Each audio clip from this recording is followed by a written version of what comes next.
On the first Monday of August at 8:15 in the morning in the year 1945, the world changed. A B-29 warplane flying above 9,000 meters opened its doors. Over the next 43 seconds, a weapon of meteoric force hurtled toward Earth. At around 600 meters above the Japanese city of Hiroshima, neutrons within the bomb began to split uranium-235 atoms. A chain reaction of profound tragedy had begun, ending with the death of about 140,000 people. Shadows were seared into stone from the blinding light of the blast.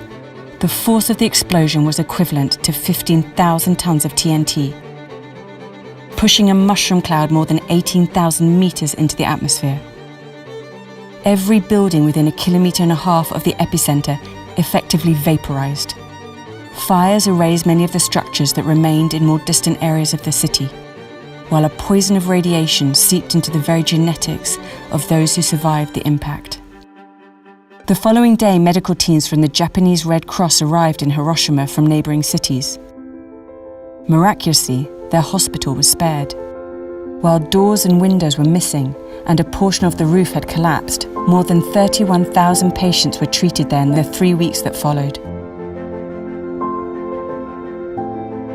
2 days later, minutes just after 11 o'clock in the morning on August 9th, tragedy struck once more. A 21-kiloton plutonium bomb detonated in the city of Nagasaki, killing around 74,000 people. On August 29th, the International Committee of the Red Cross was able to deploy Fritz Bilfinger, the first foreign observer to arrive at the scene in Hiroshima. He wrote, "City wiped out, 80%, all hospitals destroyed or seriously damaged. Inspected 2 emergency hospitals, conditions beyond description, full stop."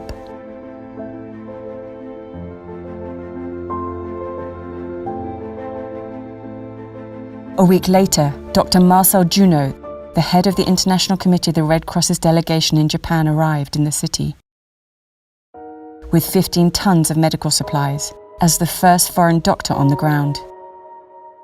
Meanwhile, the same week, less than a month after the attacks, the ICRC was already questioning the lawfulness of atomic weapons and appealing to states to ban their use. The greater the destructive power of war, the greater the necessity to spread the light of humanity into the infinite darkness. 5 years after the bombings, the death toll had reportedly reached 340,000 from sustained injuries, complications, and radiation poisoning.